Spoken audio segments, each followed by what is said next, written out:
अखमीरी रोटी का पर्व आ गया है। आज अखमीरी रोटी के पर्व की मानसिकता शीर्षक उपदेश के साथ आइए हम परमेश्वर के वचन का अध्ययन करें।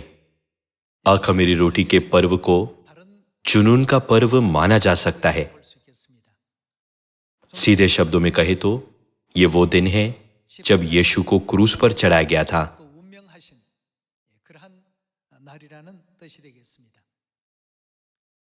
मसीह के क्रूस पर चढ़ाए जाने और उनके बलिदान भरे जीवन पर चिंतन करते हुए आज हमें अपने पापों पर विचार करना चाहिए, पश्चाताप करना चाहिए और मसीह के दुखों में भाग लेने की मानसिकता के साथ इस पर्व को मनाना चाहिए। बाइबल के माध्यम से आइए जानें कि किस प्रकार अखमीरी रोटी के पर्व में मसीह की मानसिकता शामिल है, जो मानव जाति को बचाने के लिए अपना जीवन देने का समर्पण, बलिदान और प्रेम है। इसके अलावा हमें इस प्रेम को सियोन परिवार के सदस्यों, अपने पड़ोसियों और मानव जाति के साथ साझा करना चाहिए। इस पर्व के संबंध में पुराने नियम में आराधना की रीति और नए नियम में शिक्षाएं हैं, पर आज इस पर्व में परमेश्वर के बलिदान की मानसिकता पर ध्यान केंद्रित करेंगे। आइए हम मत्ती अध्याय 26 आयत 47 देखें।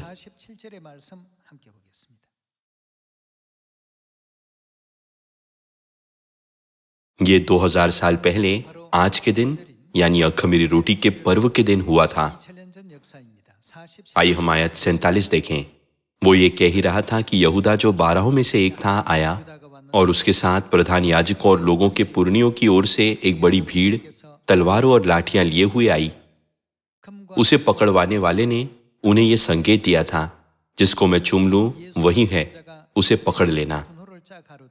वो तुरंत यीशु के पास आकर कहा, हे रब्बी नमस्कार, और उसको बहुत चूमा।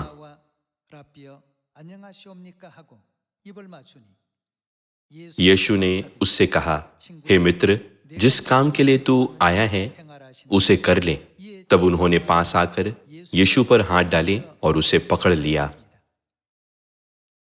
2000 साल पहले यीशु मानव जाति को बचाने के लिए इस पृथ्वी पर आए थे। कुछ भी उनके अपने लाभ के लिए नहीं था, बल्कि उन्होंने अपनी संतानों को बचाने के लिए शरीर धारण करने का चुनाव किया।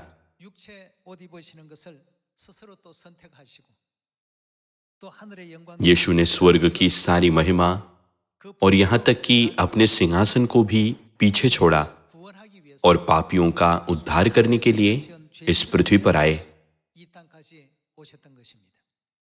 फिर भी स्वर्गीय पापियों ने, जिन्हें उद्धार की आवश्यकता थी, परमेश्वर के साथ कैसा व्यवहार किया? जो उन्हें बचाने के लिए आए थे, वे उन्हें धोखा देने से नहीं हिचकिचाए। उन्होंने यीशु को गिरफ्तार करने की साजिश रची। ये मत्ती की पुस्तक में स्पष्ट रूप से दर्ज है। आइए हम आयत 56 पर जाए। आइए आयत 56 देखें। परंतु ये सब इसीलिए हुआ है कि भविष्यवक्ताओं के वचन पूरे हो। तब सब चेले उसे छोड़कर भाग गए। जैतून के पहाड़ पर यीशु का अनुसरण करने वाले चेलों में से एक ने 30 चांदी के सिक्कों के लिए यीशु को धोखा देने की योजना बनाई थी।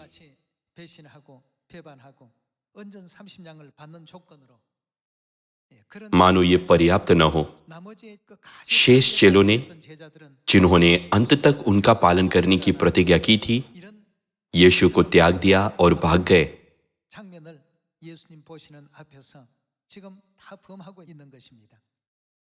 वो इस पृथ्वी पर हमारे पापों को क्षमा करने और हमें बचाने के एकमात्र उद्देश्य के साथ आए थे। फिर भी यीशु ने 2000 साल पहले इस पृथ्वी पर आकर पीड़ा को सहन किया।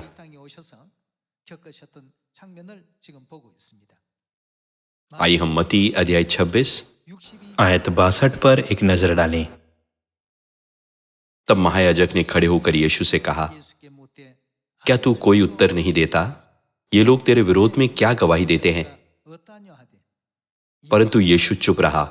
तब महायाजक ने उससे कहा, मैं तुझे जीवते परमेश्वर की शपथ देता हूं कि यदि तू परमेश्वर का पुत्र मसीह है तो हमसे कह दे।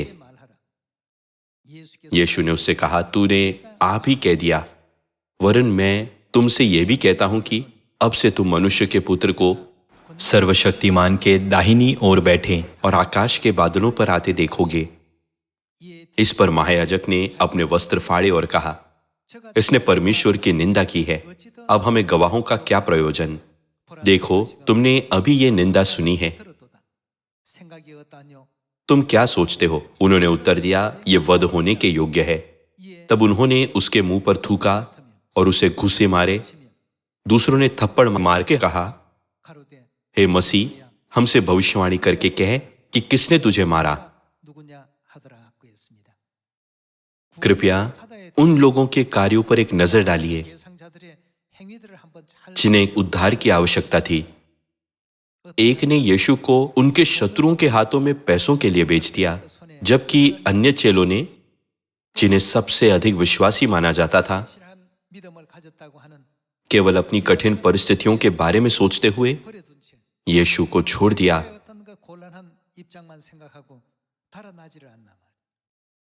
ये हमारा स्वभाव है। हमें अपने आप पर और परमेश्वर पर चिंतन करना चाहिए, जो इस पर्व की मानसिकता के माध्यम से हमें बचाने आए।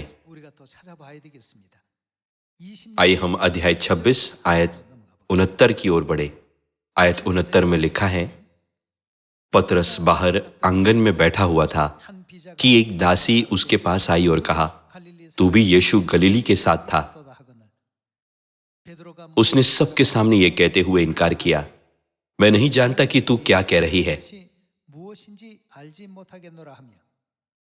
जब वो बाहर देवड़ी में गया तो दूसरी दासी ने उसे देखकर उनसे जो वहां थे कहा, ये भी तो यीशु नासरी के साथ था। उसने शपथ खाकर फिर इनकार किया, मैं उस मनुष्य को नहीं जानता। थोड़ी देर बाद लोगों ने जो वहां खड़े थे पतरस के पास आकर उससे कहा, सचमुच तू भी उनमें से एक है, क्योंकि तेरी बोली तेरा भेद खोल देती है। तब वो धिक्कारने और शपथ खाने लगा, मैं उस मनुष्य को नहीं जानता, और तुरंत मुर्गे ने बांग दी। तब पतरस को यीशु की कही हुई बात स्मरण हो आई, मुर्गे के बांग देने से पहले तू 3 बार मेरा इनकार करेगा। और वो बाहर जाकर फूट फूट कर रोया। यहां तक कि पतरस ने भी यह कहते हुए मसीह का इनकार किया, मैं यीशु को नहीं जानता। उसने आज अखमीरी रोटी के पर्व के दिन 3 बार उनका इनकार किया था। यहां तक कि पतरस, जिसके पास सबसे बड़ा विश्वास था, ने भी 3 बार यीशु का इनकार किया। यहूदा इस्करियोती ने चांदी के 30 टुकड़ों के लिए यीशु को धोखा दिया।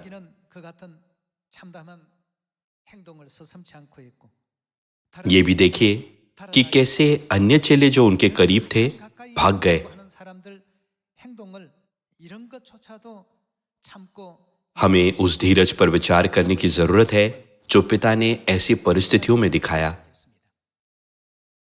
परमेश्वर इस पृथ्वी पर उन्हें उद्धार देने के लिए आए। स्वर्ग की महिमा को, यहां तक कि अपने सिंहासन को भी पीछे छोड़ा। फिर भी उन्होंने अपने उद्धारकर्ता के साथ कैसा व्यवहार किया? कृपया इस मामले को देखिए और इस पर चिंतन कीजिए। मानव जाति इन विद्रोही कार्यों को कर रही है। आइए हम मत्ती अध्याय 27 आयत 21 पर जाएं। आइए हम अध्याय 27 आयत 21 देखें। हाकिम ने उससे पूछा, इन दोनों में से किसको चाहते हो कि मैं तुम्हारे लिए छोड़ दूं? उन्होंने कहा, बर्रब्बा को। पिलातुस ने उनसे पूछा, फिर यीशु को जो मसीह कहलाता है क्या करूं? सबने उससे कहा, वो क्रूस पर चढ़ाया जाए। हाकिम ने कहा, क्यों? उसने क्या बुराई की है? परंतु वे और भी चिल्ला चिल्ला कर कहने लगे, वो क्रूस पर चढ़ाया जाए। जब पिलातुस ने देखा कि कुछ बन नहीं पड़ता परंतु इसके विपरीत हुल्लड़ बढ़ता जाता है, तो उसने पानी लेकर भीड़ के सामने अपने हाथ धोए और कहा, मैं इस धर्मी के लहू से निर्दोष हूं, तुम ही जानो। सब लोगों ने उत्तर दिया, इसका लहू हम पर और हमारी संतान पर हो। इस पर उसने बर्रब्बा को उनके लिए छोड़ दिया और यीशु को कोड़े लगवाकर सौंप दिया कि क्रूस पर चढ़ाया जाए। उद्धारकर्ता को जो उन्हें बचाने के लिए आए थे, मानव जाति ने एक डाकू से भी बदतर माना।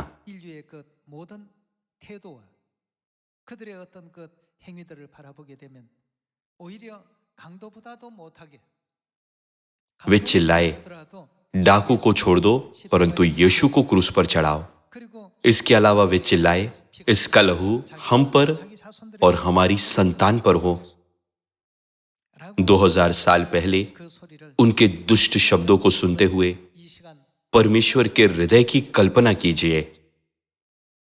वो उन्हें बचाने और पापों की क्षमा देने के लिए इस पृथ्वी पर आए।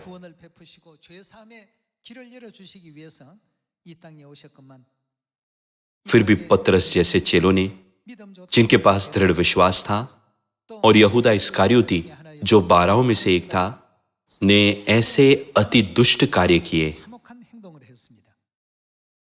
इसके अलावा इजरायली जो परमेश्वर की प्रतीक्षा कर रहे थे, ने डाकू के बजाय यीशु को क्रूस पर चढ़ाने पर जोर दिया। उन्होंने चिल्लाकर कहा कि वे और उनके वंशज यीशु के लहू की कीमत उठाएंगे। ये वो व्यवहार है जिसे यीशु ने आज सहन किया था।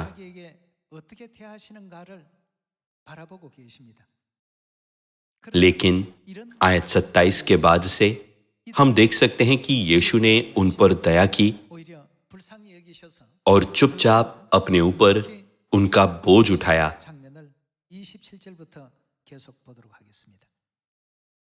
आइए आयत 27 देखें। तब हाकिम के सिपाहियों ने यीशु को किले में ले जाकर सारी पलटन उसके चारों ओर इकट्ठी की और उसके कपड़े उतारकर उसे लाल रंग का बागा पहनाया और कांटों का मुकुट गूंथकर उसके सिर पर रखा और उसके दाहिने हाथ में सरकंडा दिया और उसके आगे घुटने टेक कर उसे ठट्ठों में उड़ाने लगे और कहा, हे यहूदियों के राजा नमस्कार, और उस पर थूका और वही सरकंडा लेकर उसके सिर पर मारने लगे। जब वे उसका ठट्ठा कर चुके तो वो बागा उस पर से उतारकर फिर उसी के कपड़े उसे पहनाए और क्रूस पर चढ़ाने के लिए ले चले। जब आप एक एक करके इसकी जांच करते हैं तो कल्पना कीजिए कि यदि आपके शारीरिक पिता उन पापों के कारण पीड़ित होते जो उन्होंने नहीं किए, तो आपको कैसा लगेगा? इसे देखना असहनीय होगा। इस उपहास को देखकर कोई भी व्यक्ति स्वयं से पूछेगा, ऐसा कैसे हो सकता है? लेकिन जब हम महसूस करते हैं कि ये हमारे पापों के कारण हुआ, तो हमें खुद से ये प्रश्न पूछना चाहिए, आज हमारा दृष्टिकोण कैसा होना चाहिए? वो नरक जाने के लिए नियुक्त मानव जाति को बचाने के लिए इस पृथ्वी पर आए। फिर भी उन्होंने उनके कपड़े उतारे, कांटों का मुकुट पहनाया, उनके दाहिने हाथ में सरकंडा दिया, उसके सामने घुटने टेके और उनका मजाक उड़ाया। उन्होंने उन पर थूका और सरकंडे से उनके सिर पर मारकर कहा, हे यहूदियों के राजा नमस्कार। मत्ती की पुस्तक अध्याय 27 में हम देख सकते हैं कि कैसे मानव जाति ने परमेश्वर का अपमान किया।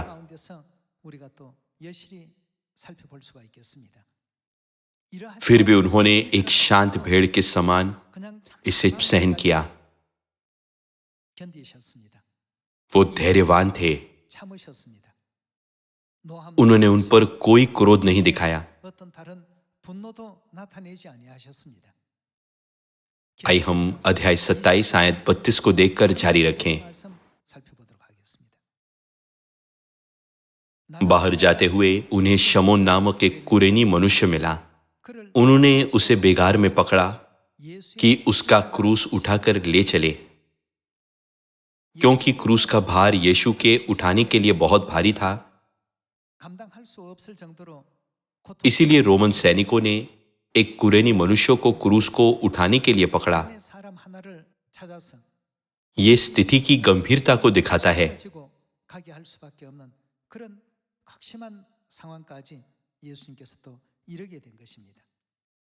हर बार जब मैं अखमीरी रोटी के पर्व के दृश्यों को देखता हूं, तो ये मुझे याद दिलाता है कि यीशु ने हमें बचाने के लिए कैसे दुख उठाया। यद्यपि हम महिमामय परमेश्वर का ठीक से सम्मान नहीं कर सकते जैसा होना चाहिए, लेकिन मानव जाति ने उनके साथ एक डाकू से भी बदतर व्यवहार किया।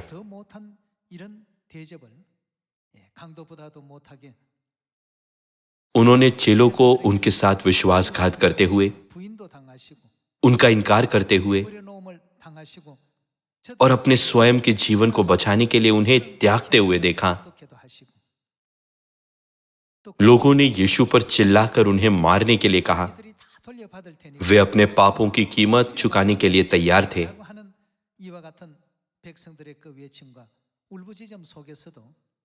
परंतु परमेश्वर ने उन पर दया भरी आंखों से देखा। ये उनके अपार अनुग्रह और प्रेम को दिखाता है, जिसे हमें अखमीरी रोटी के पर्व की मानसिकता रखने के लिए याद रखना चाहिए।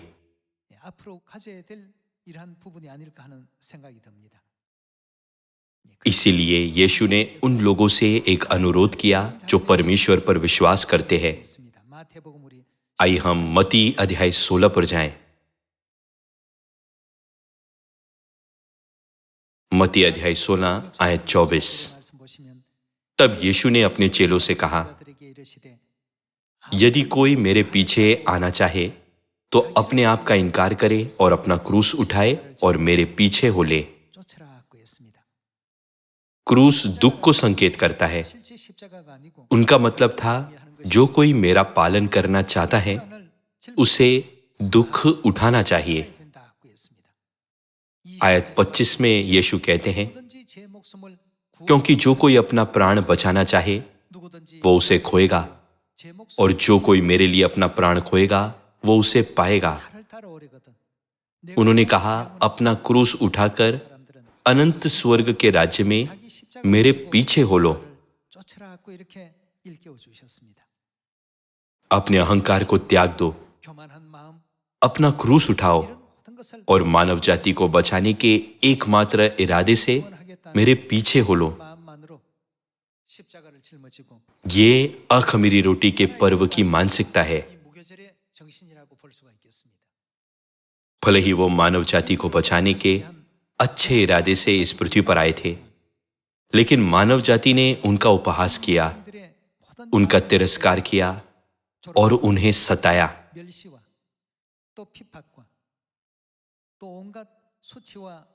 बाइबल दिखाती है कि कैसे उन्होंने मसीह से मुंह मोड़ लिया, जो उन्हें बचाने के लिए आए थे।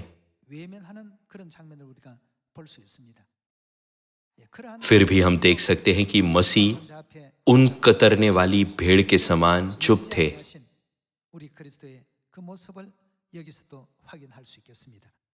तब हमें मसीह के जीवन से कौन सा मार्ग सीखना चाहिए? आइए हम पहला पतरस अध्याय 4 पर जाएं।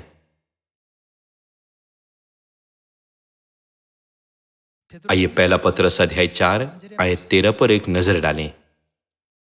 पर जैसे जैसे मसीह के दुखों में सहभागी होते हो, आनंद करो, जिससे उसकी महिमा के प्रकट होते समय भी तुम आनंदित और मगन हो। फिर यदि मसीह के नाम के लिए तुम्हारी निंदा की जाती है तो तुम धन्य हो, क्योंकि महिमा का आत्मा, जो परमेश्वर का आत्मा है, तुम पर छाया करता है। तुम में से कोई व्यक्ति हत्यारा या चोर या कुकर्मी होने या पराये काम में हाथ डालने के कारण दुख न पाए, पर यदि मसीह होने के कारण दुख पाए तो लज्जित न हो, पर इस बात के लिए परमेश्वर की महिमा करें। भले ही मसीह इस पृथ्वी पर अपनी दया भावना दिखाने के लिए आए थे, लेकिन जिन्हें उनके अनुग्रह की आवश्यकता थी, उन्होंने उनके साथ दुर्व्यवहार किया।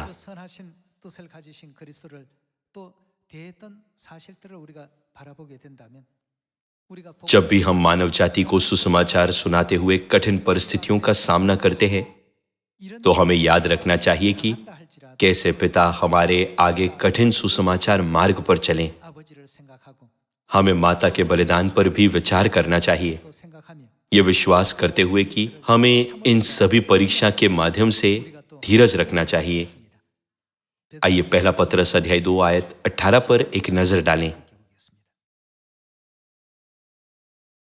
हे सेवकों, हर प्रकार के भय के साथ अपनी स्वामियों के अधीन रहो, न केवल उनके जो भले और नम्र हो, पर उनके भी जो कुटिल हो, क्योंकि यदि कोई परमेश्वर का विचार करके अन्याय से दुख उठाता हुआ क्लेश सहता है, तो ये सुहावना है।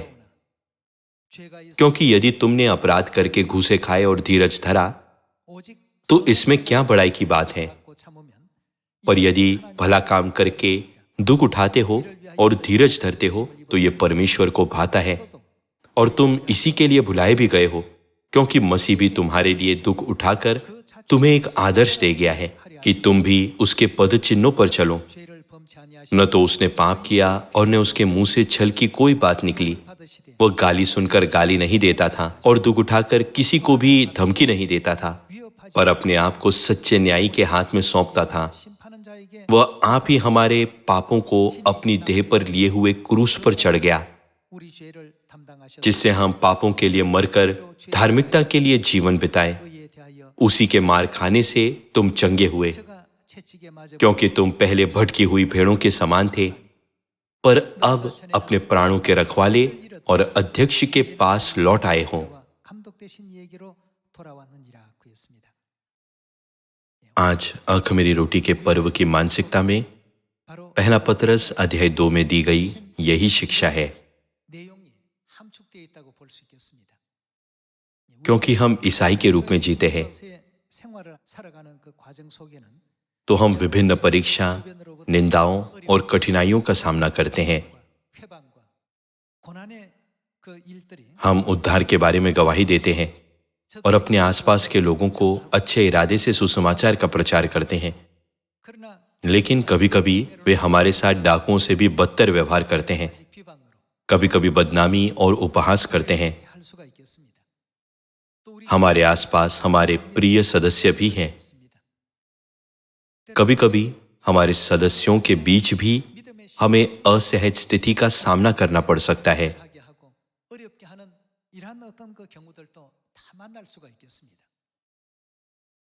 जब भी ऐसा होता है, तो सबसे पहले आइए हम स्वर्गीय पिता की पीड़ा के बारे में सोचें और खुद से पूछें, क्या मुझे उन्हें बुराई से बदला देना चाहिए या क्या मुझे भलाई से बुराई पर विजय प्राप्त करनी चाहिए।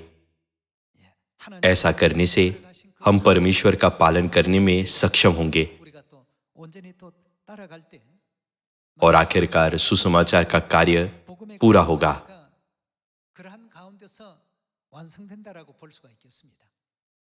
जब हम बुरे और अधर्मी कार्यों का सामना करते हैं, तो प्रतिक्रिया करने के कई तरीके होते हैं। क्या मुझे प्रेम से उत्तर देना चाहिए या क्या मुझे उन्हें दर्द और पीड़ा के साथ बदला देना चाहिए।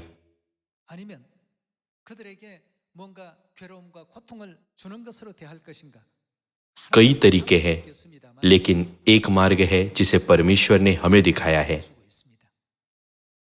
अच्छाई से बुराई को जीत लो।